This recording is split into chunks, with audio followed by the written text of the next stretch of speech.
今天是2004年11月10号。藏文课咱们前头呢，因为那个助念比较紧急，耽误了一次。后来又因为这个给其他居士这个帮忙吧，耽误2次。这样的话，藏文课到现在才讲了3课。上节课有人就要求说咱们加一节，所以这一次咱们就星期三晚上加一节，2个小时，这样速度会快。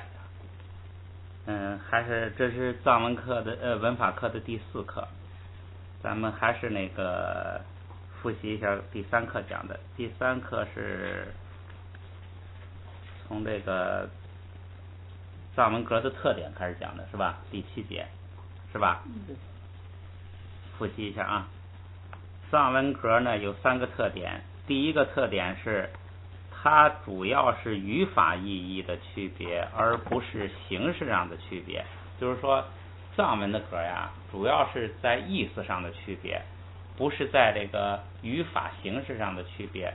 你比如说，它这个叶格、位格、余格都用那个拉敦。好，停一下啊。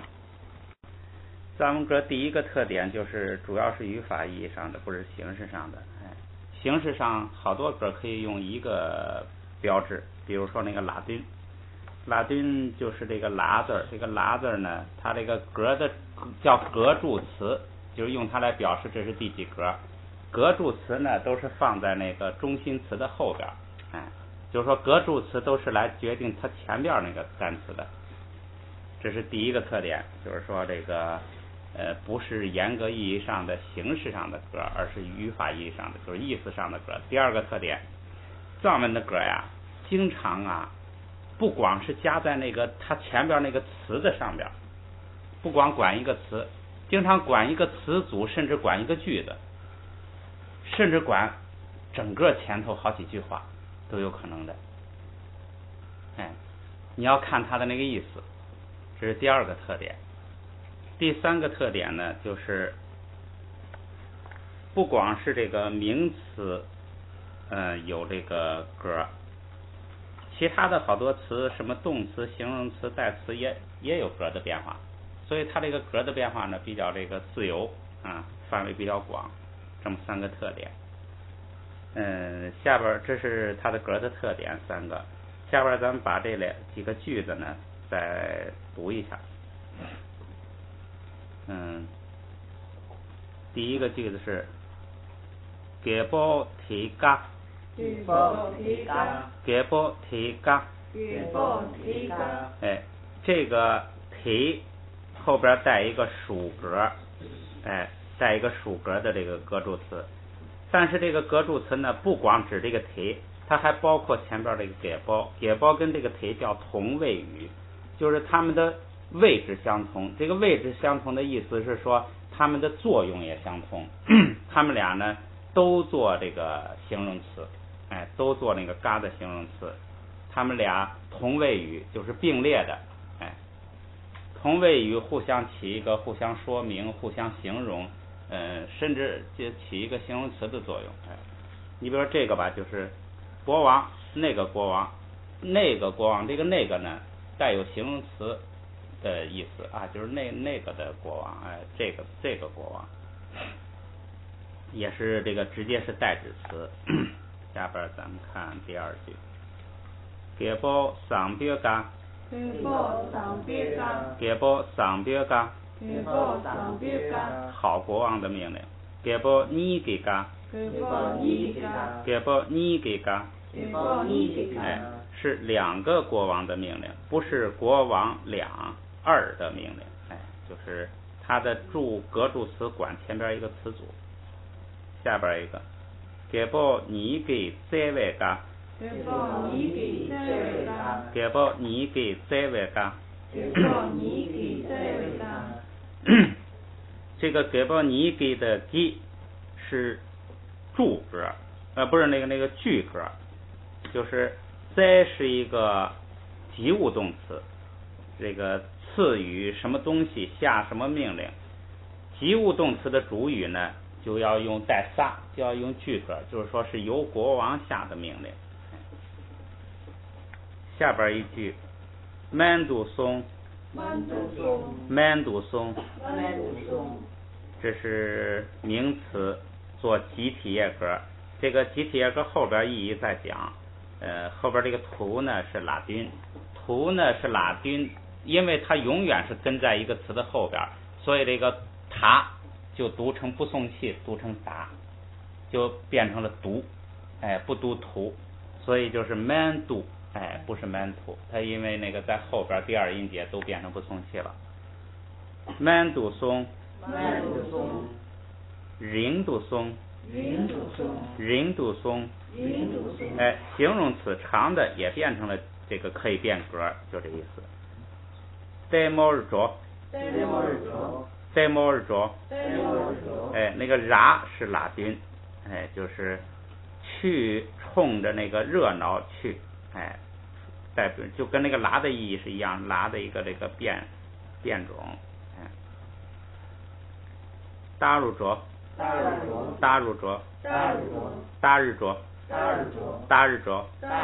这两个如ra都是这个拉丁的变种，都是代表冲着前边那个去的。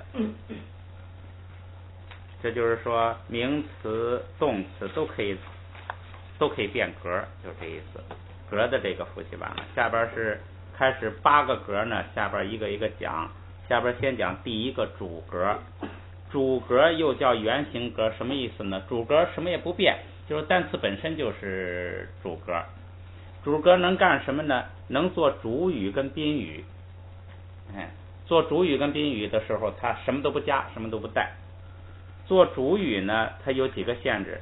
做主语的时候呢，它的谓语是判断动词，就是这个主语是什么。不及物动词就是这个不及物动词是光表示主语的动作，它不涉及第三者。比如说这个人笑了，这叫不及物动词，是吧？笑是动作，但是呢，这个笑就光描写主语的那个情况，它不涉及第三者，不涉及对象，叫不及物动词。或形容词，就是这个谓语呢是形容词，谓语形容词什么意思啊？还是描写主语状况的，不涉及别的，所以呢，这个主语就不用变格。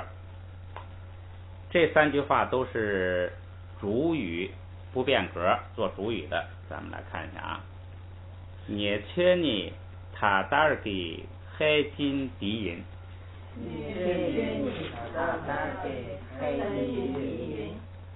这个捏切就是现在的天寿，这个天寿，你把这个意思一个字一个字都给它对的读好。咱们再来快点一遍啊。捏切你塔达尔给海金敌人，捏切你塔达尔给海金敌人，这里头就是捏切是主语，实际上这里头也用了宾语了。那个海金就是宾语，是吧？是海金，海金也没变，是吧？海金也是主格，所以呢都是第一格，这都有了。再看第2句，这乌那塞杜带玩送哦，这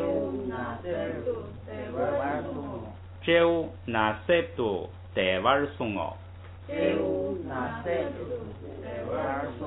这个就是这乌猴子是这个主语，它不用变，它这个是走了，没有那个是不及物动词，就是说它走了就完了。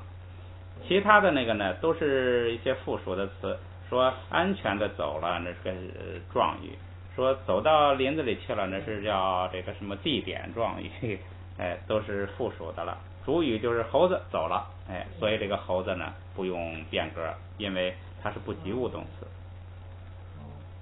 第3句是且速丧行贼，且速丧行贼，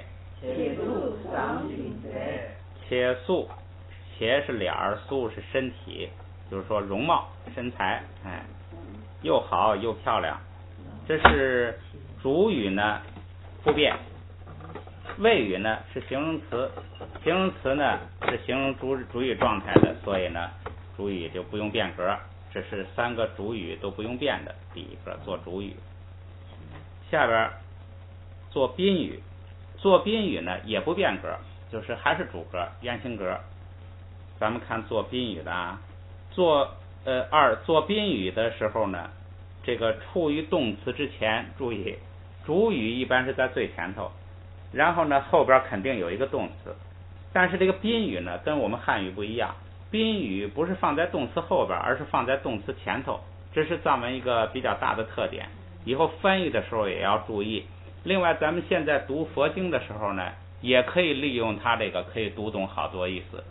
梵文也是动词在后边，叫动宾倒置啊，宾语前置。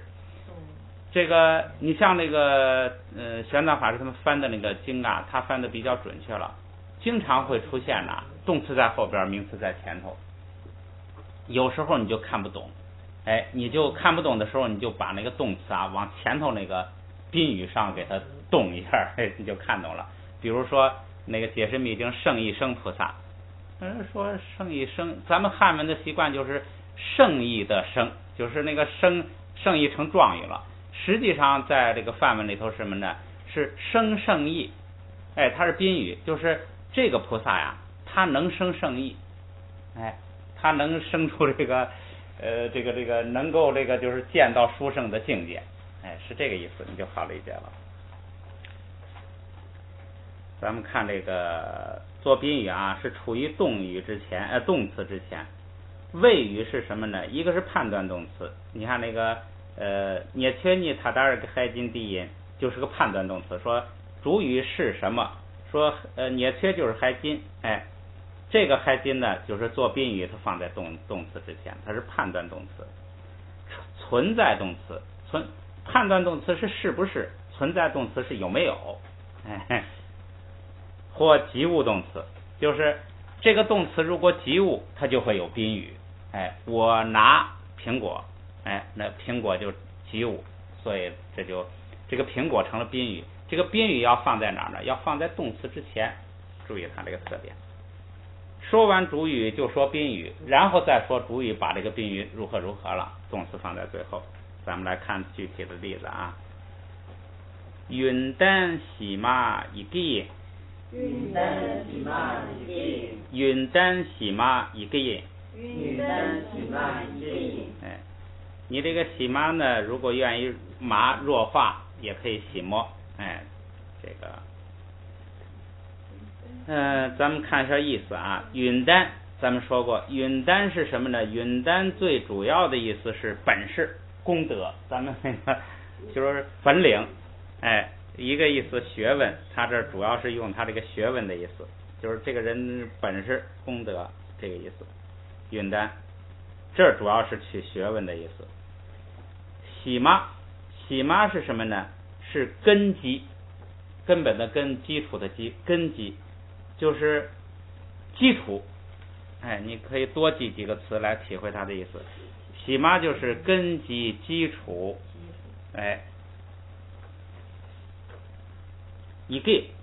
一个是文字，一个是文字，咱们学过。吟是，咱们看主语是允丹，说不是，主语不是允丹。允丹洗妈什么意思呢？学问的根基，学问的根本，学问的这个基础。实际上它主语是基础，是吧？如果你扩大点，也可以说是学问基础。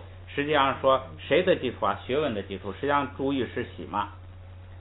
一个是宾语，吟是谓语，就是学问的根本是文字。你看它翻根本啊，好像不太好理解。如果你说学问的基础是文字，好理解一点哈。就是说你要想有学问呢，你首先你得会认字儿，就这意思。就是说你认字儿是你有学问的一个基础。你要是不认字儿呢，你就没有学问，这个意思。说学问的基础是文字，这是这句话的意思。你看它的结构就是喜妈主语，一个宾语银，宾语跟你要是咱们汉语就是喜妈银这个一个，它呢倒过来就是这么个习惯，慢慢大家就习惯了。学问的基础是文字，说完主语就紧接着说宾语，最后说动词。再来一遍啊，云丹喜妈一个音，云丹喜妈一个音，云丹喜妈一个音，云丹喜妈一个音。这个后边的书是给他选了一个字，这个我们当时学的时候呢都没问周老师，都没问说后边这是什么书啊，也没问。那个藏，因为后来是我们那个学完这本语法之后啊，该精读了。精读的时候说，周老师就说，咱们选那个故事、日常用语的那个熟悉了，你那个理解抽象文字才理解的好，所以他就选这个咸鱼经，所以我们知道这是咸鱼经。另外上节课那个第二个例句啊，上节课后边那个给后边那个宅呀，那个是注释的意思。我不是说不是注释就是联系嘛，宅是注释的意思。联系的机字是爬，这个注释的机字是卡，这个具体是哪本书我们也没问过，回头有机会的时候问问周老师也可以告诉大家。这个第一句呢咱们就学完了，咱们看第二句。第一句主要是语法意义上讲就是什么呢？这个一个是宾语，宾语呢不用变，不用加格助词，就是原封不动做宾语就完了。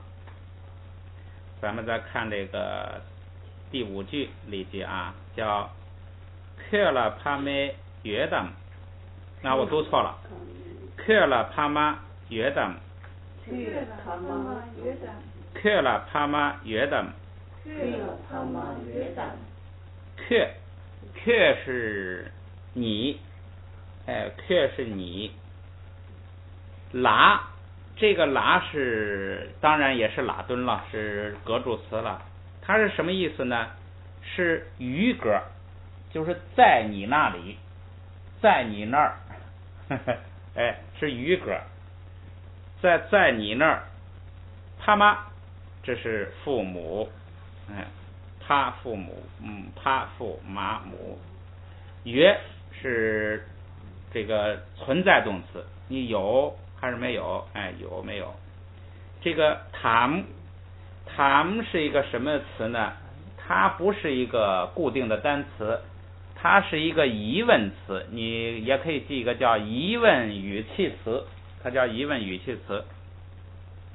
这个疑问语气词呢，头一个字母啊是不固定的，头一个字母就是前头那个单词的最后一个字母，那个字前头单词最后一个字母是什么？它再重复一下它，然后加一个马，这就组成一个单词。这个单词的意思是什么呢？就是问。你比如说约最后的字母是它，那就把这个它重复一遍，后边加一个马，组成一个新单词约达姆。约达姆就是问什么呢？你要说约就是说有，约达姆就是有还是没有，就成问了就。疑问语气词在这么，它是这个前边那个字母不固定，把前边单词的最后一个字母一重复，然后加个马，这就成了问话。有吗？也可以就理解成一个问号。你有吗？画个问号。对，可以就等于是一个问号。你看这个句子的意思啊，克拉是这个在您那里，谓语是约达姆，有没有啊？有没有什么呀？宾语是帕妈，有父母吗？他这个这儿讲这个语法就是说宾语是主格，不用加东西。你看那个这儿咱们要说用汉语说啊，它主语是那个克拉哈，实际上它在语法意义上不能做主语哈，因为它是一个叫地点状语。实际上的主语，你看它主语呢，它是有格助词的，那个谓这个宾语没有格助词，谓语呢是存在动词，加那个呢是问话，所以就变成在你那里有父母没有啊？有父母吗？这个也是咸鱼经里头，这个句子太短了，记不住是什么情况了，肯定是去了一个小伙子问他有没有父母。咱们来读一下啊。克拉帕玛约当，克拉帕玛约当，克拉帕玛约当，克拉帕玛约当。这个约一提正好二声，是一个问话的语气。克拉帕玛约当，克拉帕玛约当。这个云丹西玛一个音，云丹西玛一个音。没事就多重复，慢慢语感就来了，一听就知道什么意思了。下边再看第三个句子。第三个句子呢，我看啊，也是先读一下吧。这个，咱们分两半读啊。一把尖给，一把尖给，打给菩萨多，打给菩萨多，看看能通下来吧。一把尖给打给菩萨多，一把尖给打给菩萨多，一把尖给打给菩萨多。这个不知道意思都能读下来了，咱们来分析啊。一把尖，一把尖是什么呢？是一个人名字。这个一把尖呐，有很多故事。这个一把尖这个人很有意思，他是一个什么人呢？他是一个破落婆罗门，就是好像咱们那个讲的破落贵族似的。婆罗门呢，在这个印度四种姓人里头啊，是最高级的种姓，是负责宗教事务的。国王啊，什么这个行政官员还是第二级，刹帝利第二级。他呢，他是婆罗门出身，但是呢，家庭破落，也没就他一个人，也穷得不得了，一无所有。但是他种族高尚，是这个婆罗门这么一个人。这个人呢，他的故事都是什么故事呢？他这个人挺好，也没坏心眼儿，净倒霉，这么一个人，所以他那个故事都特别有意思。然后那个，我估计这个人估计是什么业呀？我昨天想了一下，可能就是什么呢？修行人，他原来比如说贪嗔痴造了很多恶业，后来他知道修行了，他就好好修行，也守戒哈，不造恶业了。他不造恶业之后啊，很多那个恶报啊不能成熟，就不能报，是吧？等着他这个家族破落之后啊，他也不能主持宗教仪式了，他也不能修行了，他得顾嘴啊，他也顾不上那个什么念咒了，这个恶报啊就来了，我估计属于这种业报，所以他的故事都很有意思。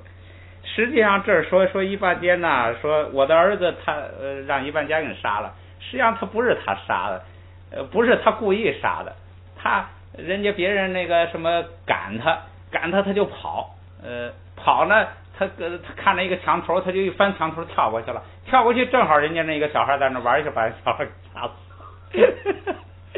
人家抓着他就是见国王，反正他就倒霉，就这么个人。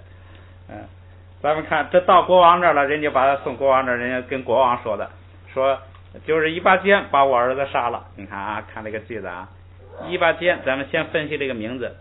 一，注意这个它的读音，塔后爬读成蛙，再有其他抵消了，所以这个呢塔后爬整个抵消，就读那个牙在一有前加字上加字就读平声，对吧？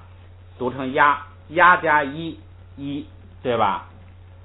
如果单独读这个词不读后边的话，得读一，但是它后边因为有八，所以呢读一八，一八是什么呢？一八是拐杖，一八是拐杖棍儿，就是一根棍儿。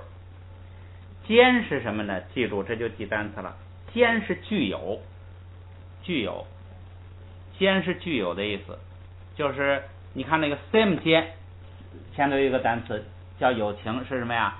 有心，就是有情，你有心是阿赖耶识，学唯识的知道，有一个阿赖耶识那就是一个有情，没有阿赖耶识就不是有情。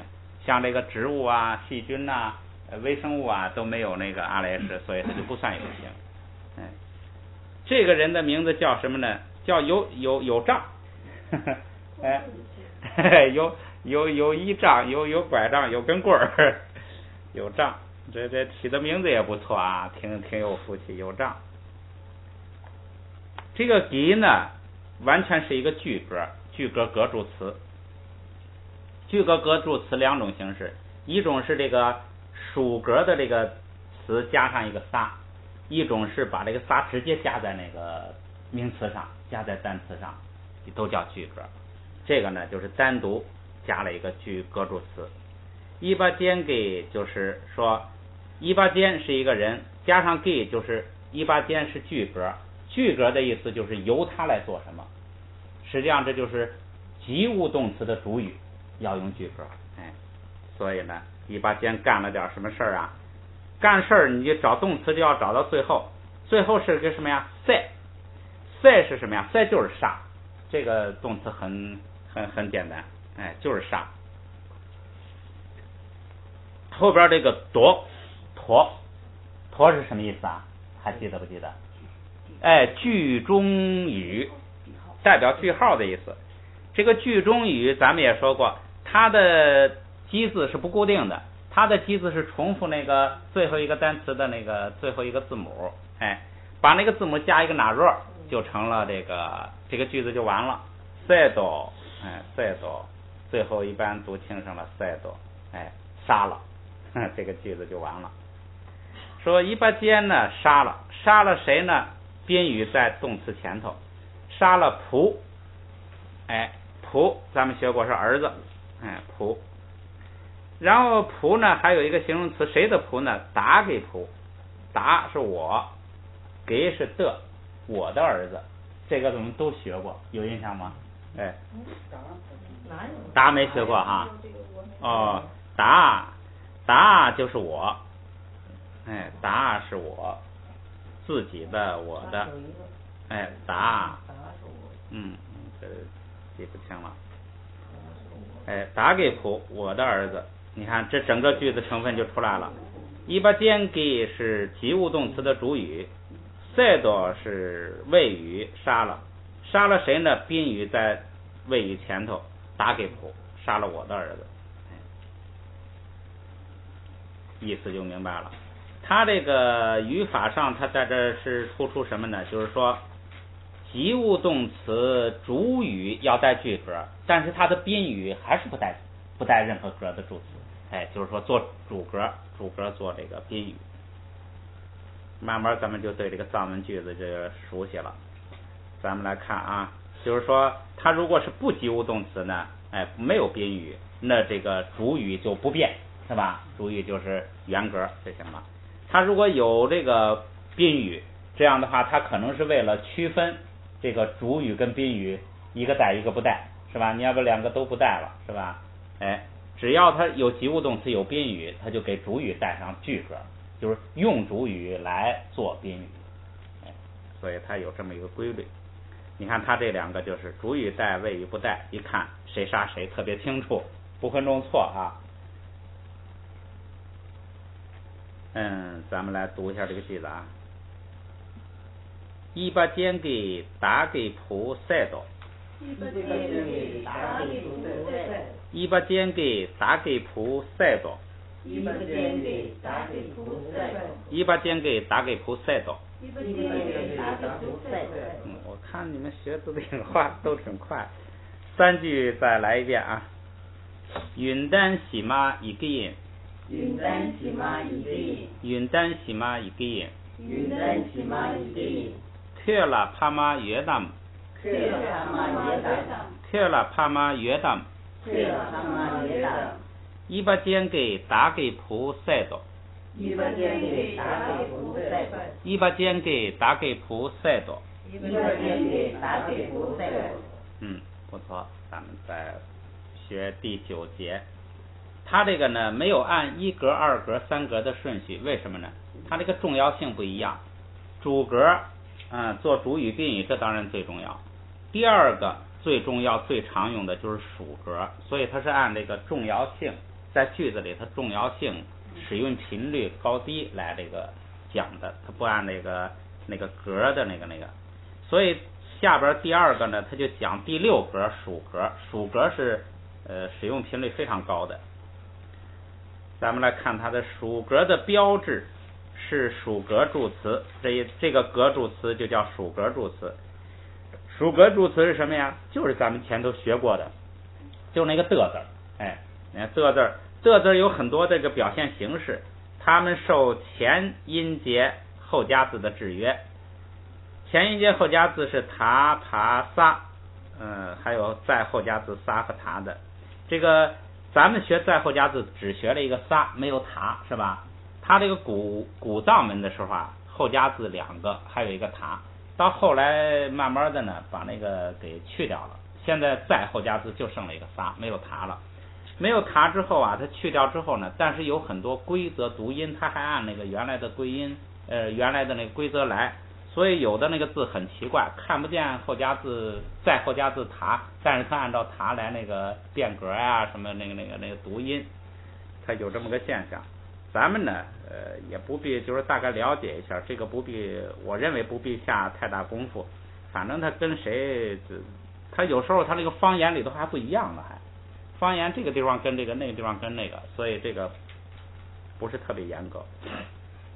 然后说后加字为这个卡啊的加 k， 为那玛拉拉的加 k， 为啊的加一，或将这个后加字啊改为阿 k 故意，无后加字的加一或者是那个叫阿 k 故意，这个前头咱们学过。下边呢，他举了一些例子，加的例子，咱们这个就可以学一下。第一个看啊，缺给，哎，因为这个的都是语气虚词，所以呢不是实词，所以都读轻声。这个的 ，keep 给，哎，就是我们缝线的那个针 ，keep 给，驴给，哎，这都是学过的身体。特给，哎，方法，佛经经常译成方便、善巧、方便、善巧，哎，善巧方便。均给，这个也常用这个词儿。这个均是什么意思呢？是全部、普遍，它基本意思是这个。然后具体句子里头啊，你就要自己来这个根据它的意思来这个理解了。经常是大伙儿，什么反正就是普遍的意思，全有、全体这个意思。卢给，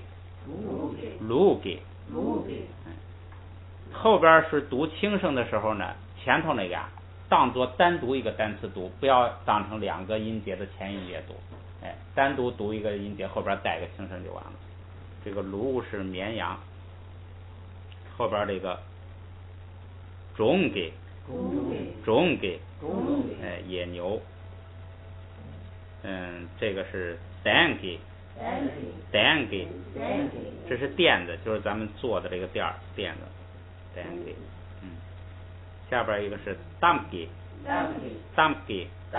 哎，说的话，言语的，塞给，哎，金子的，这个咱们前头见的很多了。女给，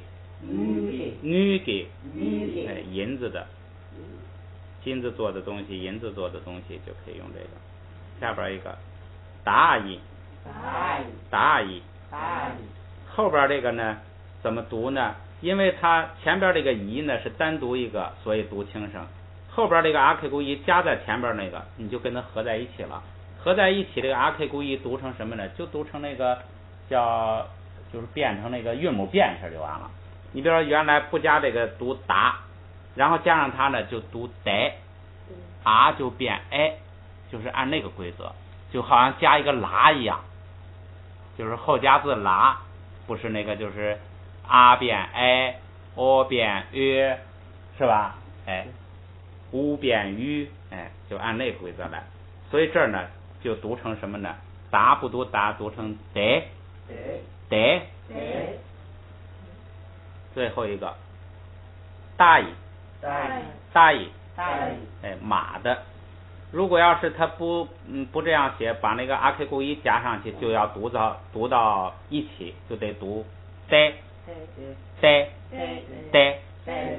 就这样。再来一遍啊，hög，kubg，lyg，tubg，gyng，lug，jong，dang，damg，säg，nyg，dag，大乙，得，大乙，得啊，不对了，得，中间有读错的吗？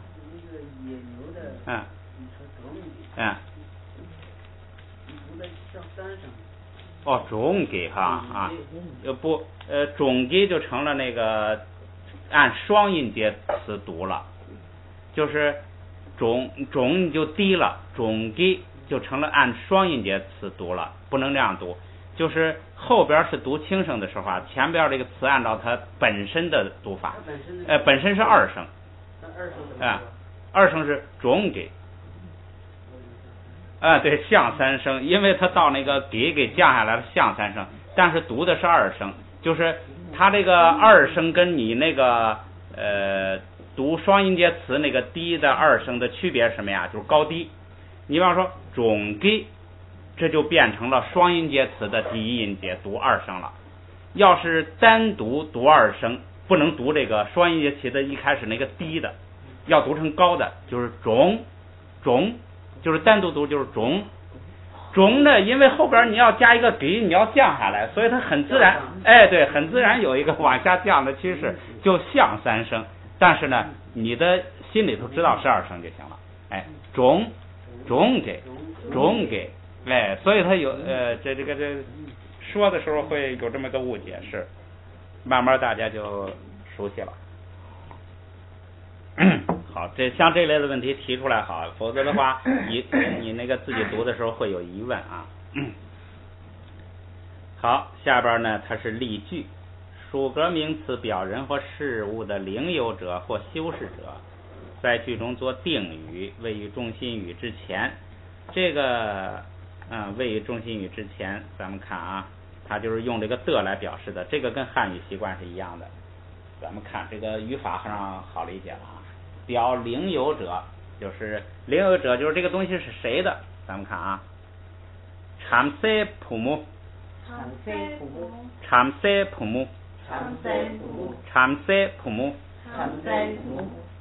참새是什么呀？就是刚才咱们说的那个婆罗门。婆罗门呐，这个참새，这是这个婆罗门，就不带后边那个阿克固仪，这就是婆罗门。这个婆罗门这个词代表什么意思呢？它就跟咱们说的这个叫资产阶级、无产阶级一样，它也可以作为整个阶层的一个总名词。说这婆罗门阶层，它也可以具体的说一个人，说这人是婆罗门，就好像说地主阶级，说这个人是地主也可以，这个意思。像那个伊巴坚呢，就可以说伊巴坚是婆罗门，他是一个婆罗门。他们就是可以做一个阶层的名字，也可以做一个人的这个，他表示他阶层的那个，他们 C。所以这个后边这个阿 K 固仪是的了，普木是女儿了，说婆罗门的女儿。像这句话呢，可以有两个意思理解，一个是什么呢？它可以总的说整个婆罗门阶层的女儿，比如说有一种什么风俗啊，有一种什么可以说。他这个也可以指的具体的一个人，婆罗门的女儿，就是说那个婆罗门的女儿，都可以。读音上没什么问题哈。참새 부모，这个阿 K 固仪就起一个延长那个 I 的作用，所以都无所谓了。下边一个这个它那个语法意义就是说。领有者，女儿是谁的女儿呢？婆罗门的女儿，加一个这个属格就行了。属格主词加个的就完了。下边一个句子啊，Kimtsegi palang， 김새기 김새기 파랑 Kim 啊，不是四声啊，单独读这个词是 Kim 是什么呢 ？Kim 就是家，就是我们这个家，哎，在家出家，在家人就是 Kim 巴什么前头好像出现过，哎，就是这个家。猜是什么呢？猜是这个相邻并列，相邻挨着的，并列的，相邻并列的意思。相邻并列的家就是邻居，就是邻居的意思。鸡是的，爬郎是牛。这个前面我们学过，那个牛还分那个母牛是爬，那个公牛是郎，是不是前边有啊？没有，是在后边，我记不清前后啊。前边，对，前边这个第五页上边呢有，爬是母黄牛，这个郎是公黄牛，第五页上边那个第四行看到了吧？哎，但是这个郎呢，注意这个郎有那个拉是个下家字，现在这个郎呢是郎，是那个没有上家字，哎，没有上家字卡，就这么一个区别，就等于是什么呢？母黄牛、公黄牛合起来就是牛，实际上就是黄牛，卡郎就是牛类，就成了公牛、母牛的共相，抽象出一个共相来，都是牛。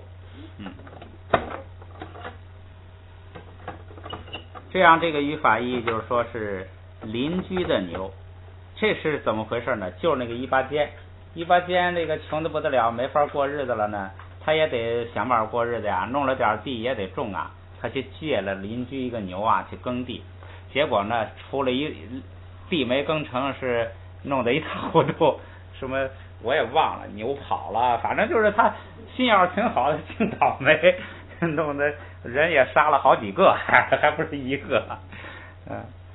这个邻居的牛，这个都好，这个语法的意义很好理解啊，读一下就行了。김새기 파랑， 김새기 파랑， 哎，第三句，떼 깡바， 떼 깡바， 马的腿，哎，这很简单，哎，就是零有关系，谁的腿呢？马的腿就完了，就加一个的就完了，哎。떼 깡바， 떼 깡바，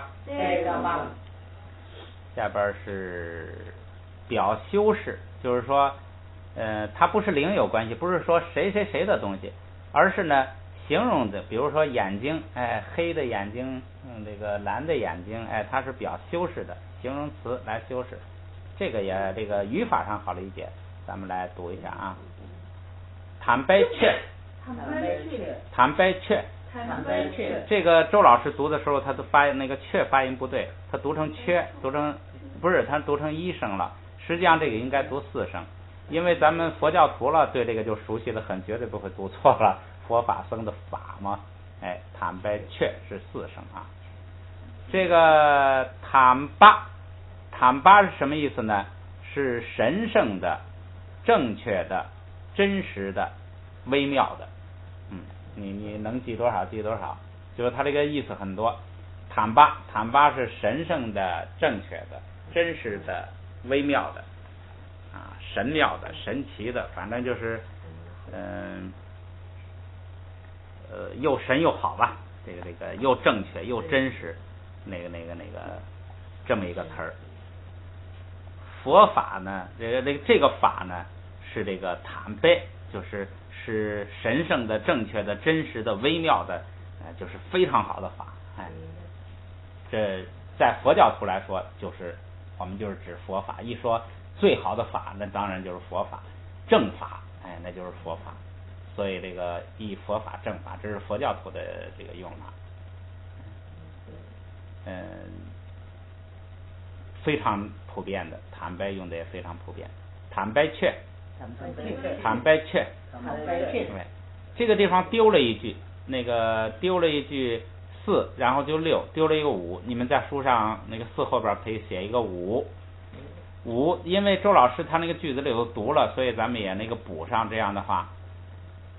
这个是叫塞给总部，塞给总部呢，塞你就按毛画虎上边第3行第3个字儿塞，给你把这个塞给抄上，金字的，哎，塞给总部，总部我这个没黑板，咱们用一个纸来代替啊，来拿纸写一下。对，我直接说算了，别写了，你们来写啊。这个给后边画一个点儿，隔开啊。上加字是撒，撒下边加卡，2声的那个卡，卡下边加ra，就是画一个横杠。发上边是发。撒嘎不大，嘎ra不大，是吧？嘎ra大，嘎ra大。然后呢，扎哪弱，就在那个撒上边加一个哪弱，撒上面加一个那个跟鸟的翅膀似的，哎，一飞。然后是着这个着那个后加字麻，再加个后加字麻。扎哪弱种麻种是吧？是这样读吧？种对，种这个字出来了吧？然后画一个小点儿，后边写一个仆，就是那个儿子那个仆，就是那个仆木那个仆，就是上边产塞仆木的仆，写一个仆，就是爬写就仆，哎。这个单词怎么读呢？你看啊，总部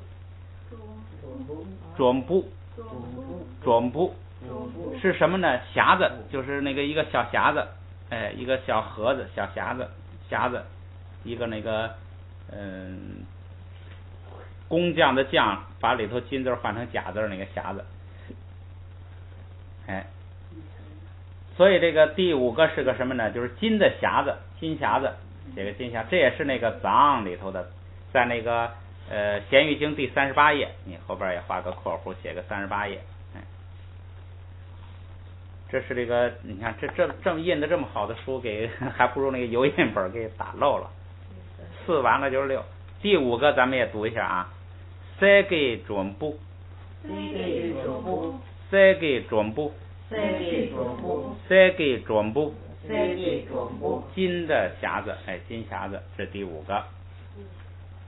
这个不用这个解释了，这个属格的这个都简单啊，咱们就来读句子。下边一个啊，强求给这部，强求给这部，强求给这部，强求给这部，这个我们用的可普遍了。强求是菩提。强求不是这个菩提，菩提还是梵文的译音，实际上叫觉，是吧？那个强求三八不是觉有情吗？哈，不是菩萨吗？这实际意思呢，应该译觉或者叫智慧。哎，这个藏文的本意咱们也讲过，强是熟练，求是精通。哎，这个强求既熟练又精通。这就是智慧，这就是懂明白，哎，觉，这个会，这是这个意思。强求三八，说这个 sam 是心，3八，在这个精通心方面是英雄，这就是菩萨，这是这个藏文菩萨的意思。哎，这儿光说这个强求呢，那就是这个觉悟、智慧，哎，菩提，所以他这因为这个含义很多了。所以呢，干脆用一个译音菩提啊，这个大家知道都是智慧。菩提的什么呢？摘部也是个常用词，是什么呀？就是果，因果的果，结果的果，果实的果，哎，果实的果，摘部。菩提果，什么是菩提果呢？你到得了那个初地，这就得菩提果了；到佛无上正等正觉，那就得了圆满菩提果了。这是很常用的词。强求的这部，强求的这部，强求的这部，强求的这部，菩提果。下边一个句子呢长一点儿，咱们来，我也先试试，先蒙一蒙，先读一读试试啊。注意看下边啊，七桌卡塞咱们分开读吧。七桌卡塞，七桌卡塞，七桌卡塞，七桌卡塞，弥撒为称，弥撒为称，弥撒为称，弥撒为称，七桌卡塞，弥撒为称，七桌卡塞，弥撒为称，七桌卡塞，弥撒为称。七桌卡塞，弥撒为称。好，咱们先蒙一蒙，再读一遍啊。七桌卡塞，弥撒为称，七桌卡塞，弥撒为称，七桌卡塞，弥撒为称，七桌卡塞，弥撒为称。先蒙一遍有好处，咱们再来详细讲。七桌，七是后晚，跟早晚相对的那个晚，前后的后，后边晚一点是那个意思。七，桌，桌就是这个午，这个七桌呢就是下午，七桌就是下午，阿桌是上午。咱们先不学那个阿桌啊，就是先记住这个七就是晚一点后边，在后边，桌是午，就是七桌就是这个下午，下午。卡塞，卡记得什么意思吗？卡是嘴，卡是嘴。撒，撒是吃，撒是吃。这个不要后边撒的时候，这个卡跟这个撒合起来呢，就用嘴吃。加上那个撒呢，就是这个算这个句格呀什么呀，这个反正就是这就组成一这儿啊，我想一下啊，这还不是，这就是单词。卡塞，食物，用嘴吃，这就是卡塞，就是食物，食物吃的东西。弥是人是吧？弥还有一个最常用的意思就是不，否定的意思。马也有否定的意思，弥也有否定的意思，两个意思。这个地方就是否定的意思。撒瓦，咱们刚才说就是吃，加上一个爬呢是名词化，就是吃本来是一个动作，撒瓦呢就变成了一个名词，就变成了一个就是吃的名词，吃的这回事儿，吃的这个就可以这个在它上面加这个什么属格啊什么就可以加东西了，就是名词化，就是把动词呢名词化，加一个扒呀，加一个窝呀，加一个爬呀，就是这个。撒瓦就是吃，米撒瓦就是不吃，米撒瓦就是不吃。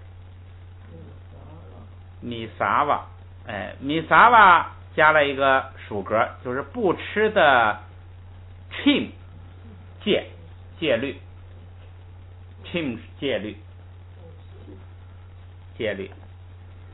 整个句子合起来咱们看是什么呢？这个整个这个句子呀，主语就是最后一个词就是 chim， 就是戒律。整个这个阿 Q 古仪啊是的了，整个这个的呀包括整个前边，全部前边都是的，就是说这个句子就是一个 chim， 就是一个戒律，然后前边呢是一个形容词，什么的戒律，什么样的戒律。说是个什么样的戒律呢？咱们再往回倒一点，米撒瓦不吃的戒律，不吃的戒律，不吃什么东西呢？不吃这个卡塞，不吃卡塞，卡塞是宾语，是这个吃的宾语，吃不吃这都是动词，它呢宾语在它前头，不吃卡塞，不吃食物，不吃食物的戒律。前边还有一个时间状语，七桌，就是下午，下午不吃食物的戒律，咱们就叫过午不食戒，过午不食戒，对。嘿，咱们来啊，七桌卡塞你啥位吃？七桌卡塞你啥位吃？七桌卡塞你啥位吃？七桌卡塞你啥位吃？七桌卡塞你啥位吃？七桌卡塞你啥位吃？七桌卡塞你啥位吃？七桌卡塞你啥位吃？把每一个读音都搞清楚，然后就是一个熟练的这个过程。整个句子呢，也可以分说七桌是时间状语，单独是一部分，然后后边呢就整个是一个形容词了，不吃食物的戒律。这个属格比较好办，语法意义上比较好讲。好，咱们来把那个7个句子加了一个，咱把7个句子读一下啊。참새 부모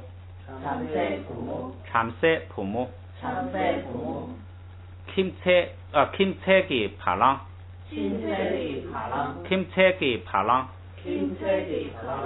떼강바 담배채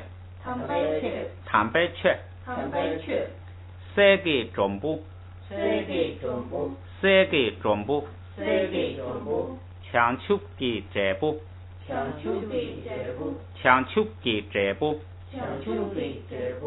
七桌카세 미사웨 침七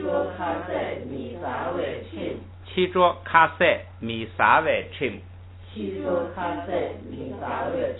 好，休息一会儿。好，咱们先把刚才学过的句子再读一遍啊，这个每个句子读2遍啊。先8页下半节那个第4个啊。云丹喜妈一个人，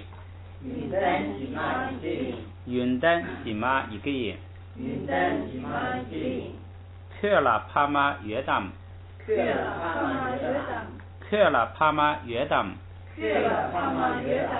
一把剑给打给菩萨多，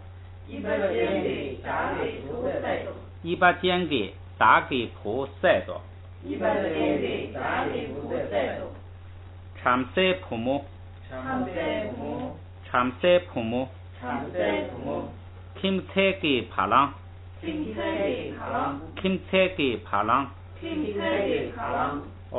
应该是 김태 是吧？应该是4声，后边是后加字撒嘛，对吧？ 김태기 파랑 떼강바 담배채 세기 전부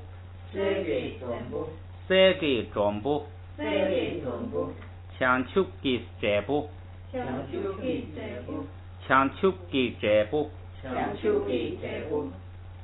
七桌카세 미사웨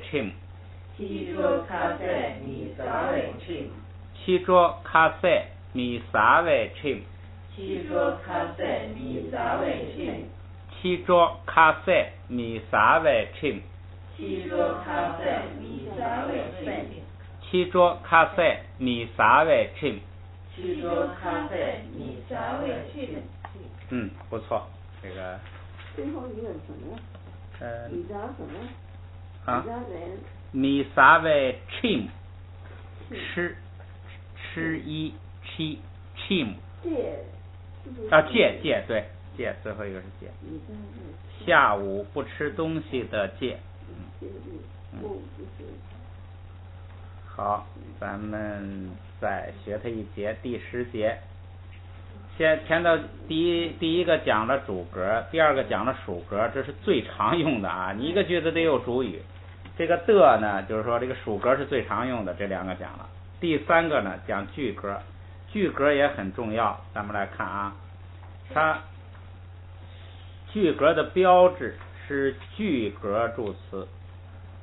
句格助词是什么呢？也很简单，就是第二格的那个的呀，第二格的那个的再加一个仨。你看他这样讲也是有道理的。第二个刚讲完属格那个的上边加一个仨就成了句格。句格的意思就是工具，你这个名词很那个形象，以它为工具，用它来做什么？所有的字呢都可以加个仨，就变成了句格。它们受前音节后加字制约，跟那个前边那个属格呀完全一样。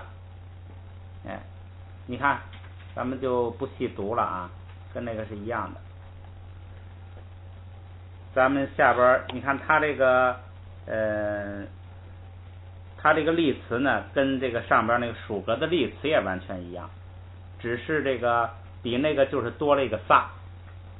前边是的，你要撇给就是这个藏族的，再加一个仨呢，就变成了句格。句格是什么意思呢？就是用它来做什么，它就变成了主语，或者是这个反正就是变成了工具。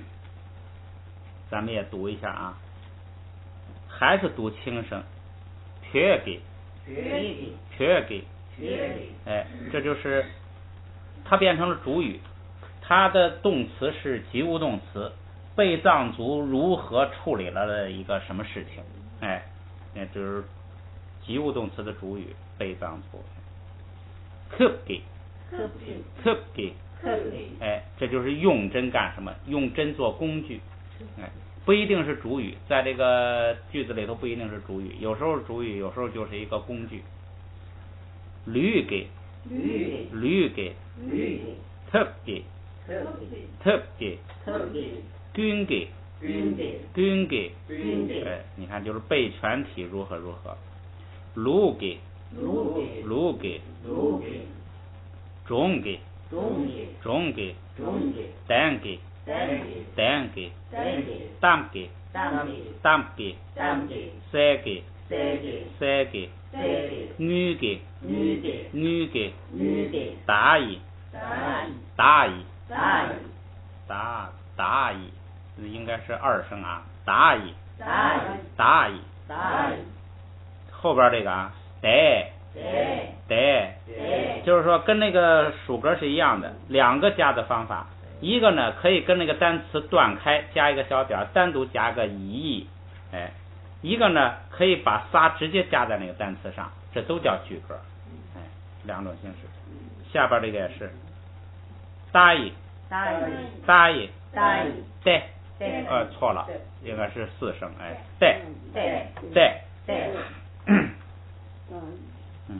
都是工具的意思。这一下就前面那个词就变成工具了，也许是主语，也许是句子里的工具。咱们来看啊，句格都干什么？句格名词除了表施动者外，施动者就是说行施动作的那个人，或者也不见得是人，也许是动物啊，也许是什么，施动者就是主语的意思。除了表示施动者外，还表与动作有关的工具，就是这个人他拿一个什么做工具。材料也有工具的意思，拿什么东西做什么东西。原因，拿这个做原因，所以我有那个动作。方式、姿态都有工具的意思，所以它这个句格使用非常普遍。在句中做什么呢？一个是做主语，一个做状语。如果它是表示施动者，就是发出动作的人，发出动作者，这样它就做主语。如果它是表示这个发出动作的人呢，用它来做什么，那它就是状语。这个状语这个很广泛，咱们看它的例句啊，就慢慢就体会出它这个使用的方法来了。第一种，做及物动词谓语句的主语，就是说不及物动词呢，主语就不变，就是原形。要是及物动词呢，因为及物动词还有宾语，所以呢主语就要带一个句格，这是一个区别。表示动者一般位于宾语之前，但也可以变动。这个主语呢，一般是位于宾语之前，但是呢，它这个主语如果带了仨带了句格之后啊，它就不会弄错了，不会弄错了呀，它位置就可以随便一点。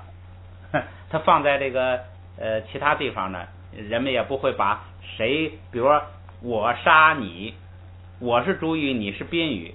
哎，如果两个都是没有那个，就是都是不变的话，你位置一错就不行了，是吧？第一个是主语，第二个是宾语。但是如果第一个带了句格呢，它就位置就可以这个随便一点。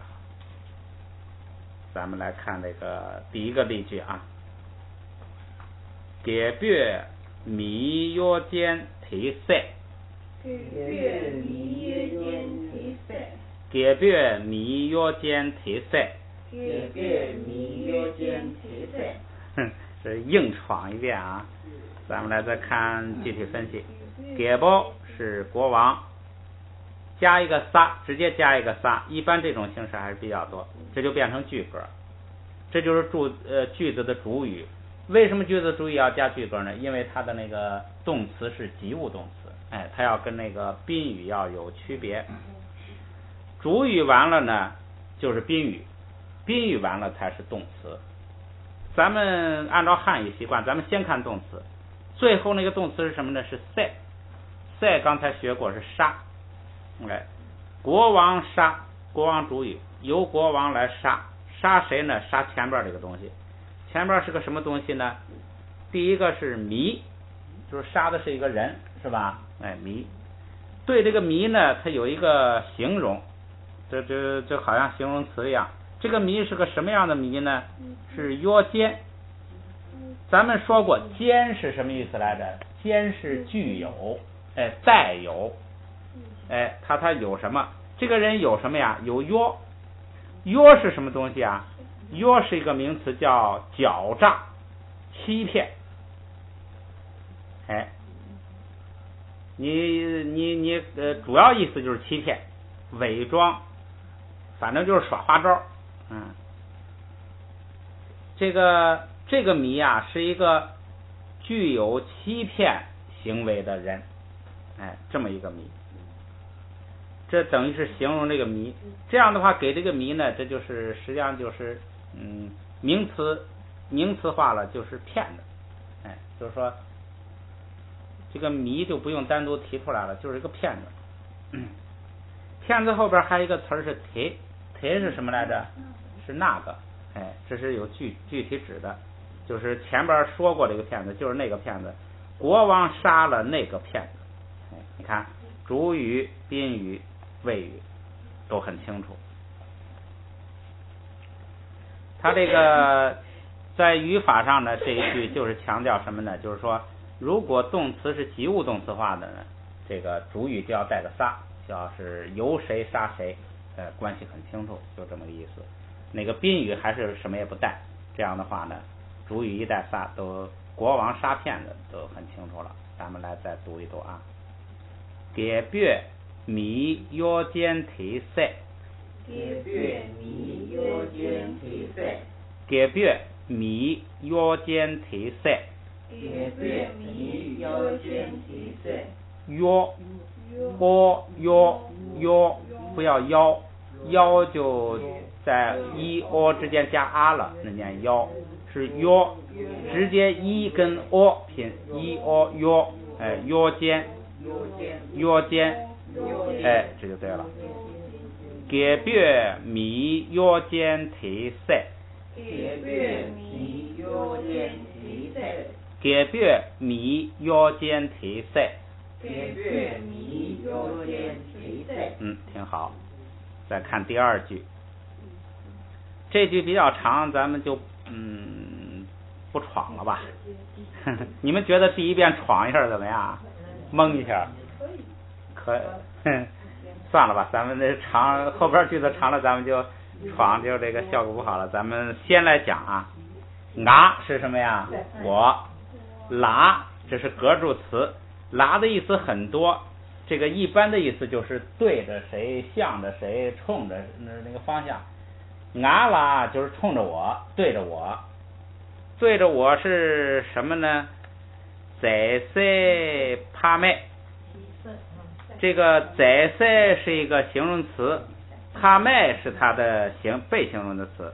咱们先说帕麦，帕妈是父母，帕麦帕妈加一个撒成什么了？成句格了，对吧？哎，帕妈加撒成句格了，这证明这个帕妈是一个主语，哎，句格，而且它要做一个涉及这个第三者的及物动词。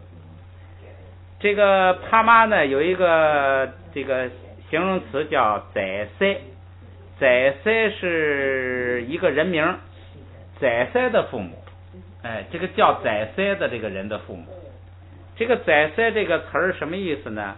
在咱们学过，且素丧行在，不是，且素丧行家脸儿跟身材都又好又漂亮，哎，在是漂亮。一般人起名字呀都是好词儿，你弄个东西不好听了，哎，漂亮。塞呢有这个塞这个不是单独的词儿，你要是意思呢就很难说了，如果塞包呢是浅白色的，如果也有新的意思，也有这个，反正这个词儿就不是特别那个，它究竟取的什么意思不是特别清楚了，反正这是个好词儿了。这个人叫在塞，在塞的父母是主语，后边啊，可，哎，这个你可以跟着读啊，可是什么呢？可是衣服，你可以记住，哎，可是衣服。ham 是鞋，ham 是鞋，哎，衣服和鞋在一块儿。然后这俩呢要读成一个词，那就成了可 ham， 哎，衣服和鞋。索吗就是新的，哎，新的旧的新的。热，这个热呀是一个代词，是什么意思呢？是每一各一，每一个个，哎，每一个一。最后一个字是勤，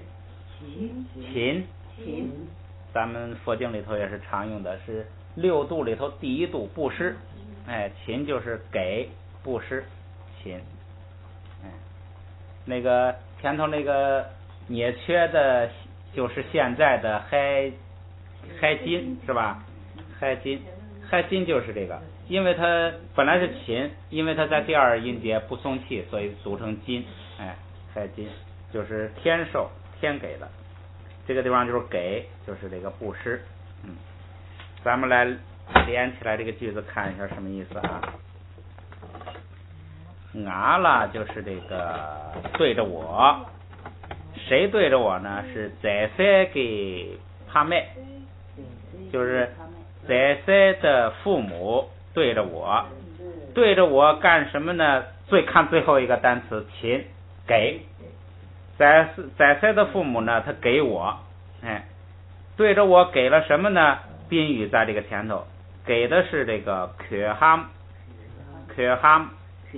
给的我衣服和鞋。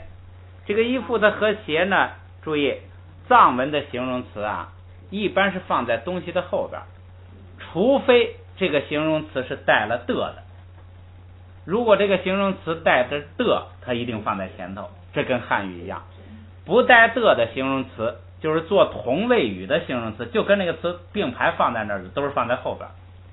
所以这个可 ham 呢是这个衣服和鞋呢，它的形容词在后边。索妈新的，哎，索妈是新的衣服和鞋，哎。人是什么呢？就是这个咱们说了是每一各一，就是衣服和鞋呀各送了一个，各送了一份儿，所以说它下边译的叫一套新衣服和鞋，就是说新衣服也给了我那也一套吧，那个鞋也是一双，这个意思，各一。这样的话，整个句子结构就清楚了。就是说，主语是帕麦父母，帕麦干什么了呢？布施给秦了什么东西呢？秦可哈姆，衣服和鞋，就是父母给衣服和鞋，这是整个句子。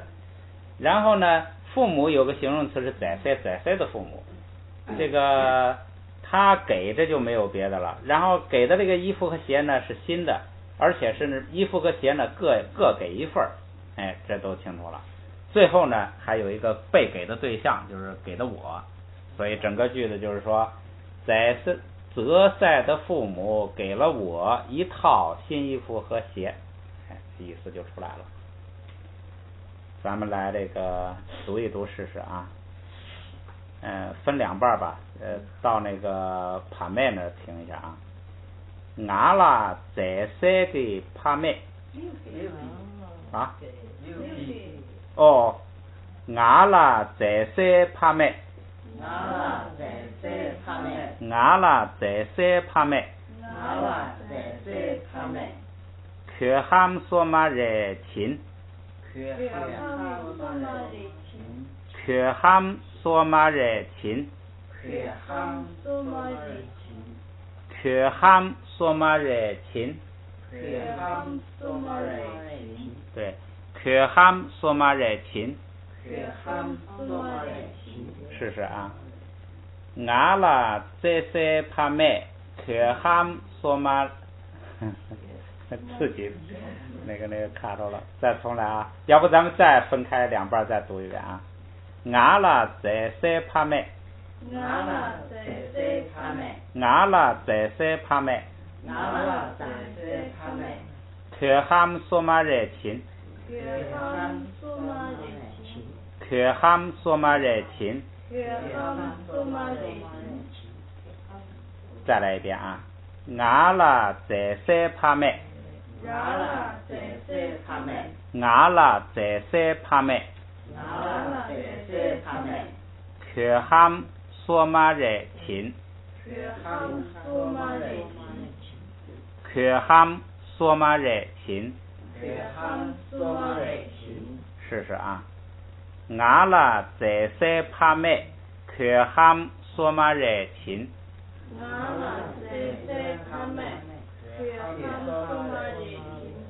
不错，再来啊。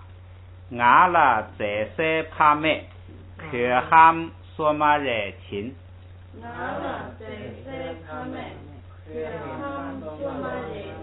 好，硬读啊，你就不要怕音不准，先把它读下来。俺啦在塞帕麦，可哈姆索马热情，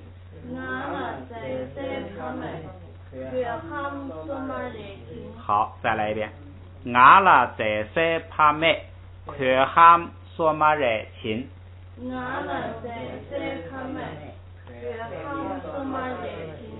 不错。下去还可以多听这个周老师那个读的，然后跟着再读。我看今天还能不能来一句？你们觉得呢？今天不少了吧？不少了。好，到这儿。别一口吃一个大胖子。